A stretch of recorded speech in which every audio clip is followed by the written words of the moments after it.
And here's David talking to Daniel Shenton. I see the world as being flat. It's a disk. There are changes in the surface, but generally it's a flat disk. And what about the planets, the sun, the moon?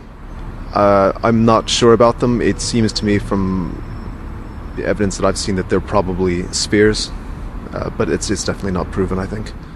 And the Earth, being a disk, presents certain problems with gravity, but you have a solution to that too? Yeah, the effects of gravity, I feel, could be simulated, or what people think of as a sort of mainstream idea of gravity would be simulated by simply the disk of the Earth moving upward, accelerating upward at 9.8 meters per second. It would have the same effects as what people traditionally think of as gravity. And what about all of the photographs? The Flat Earth Society seemed to die in the sort of the space age when people got out of Earth's orbit and sent back pretty damning evidence that actually the Earth is a sphere.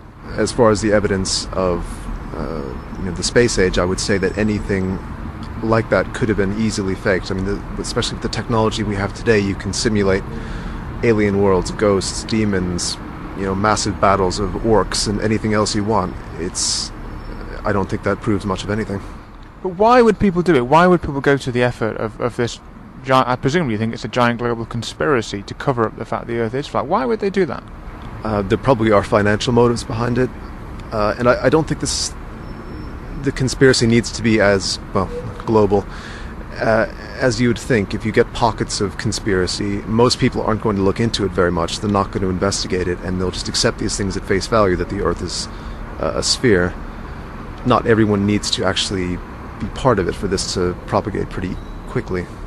Now, a lot of our listeners might think this is just genuine nuts, sort of anti-science babble, but actually there's a serious scientific strand to this, isn't there? Because you think it's all about not trusting what you see and testing. Yeah, before the Flat Earth Society was the Flat Earth Society, it was called the Universal Zetetic Society in the 1800s. It was a group of people that wouldn't accept mainstream science because they didn't feel that all these things had necessarily been proved. Their idea was that they needed to go out and investigate these things for themselves and get really solid evidence. And about a lot of issues, like the shape of the Earth, people don't do that. They just accept what most people believe as fact, even though they haven't looked into it themselves. And I think it's really important that people get out and investigate these things and prove it to themselves instead of just accepting it because it's the mainstream view. And the old chestnut, if the Earth's flat, what stops people falling off? Nothing, I suppose. There's a barrier around the edge, but ultimately I think if you could get past that, you would fall off. And you're serious about this, aren't you? This isn't a clever metaphor or a marketing ploy for something else. This is what you truly believe. It is. If it's a marketing ploy for something, then I'm not aware of it, and I'm certainly not getting paid for it. So.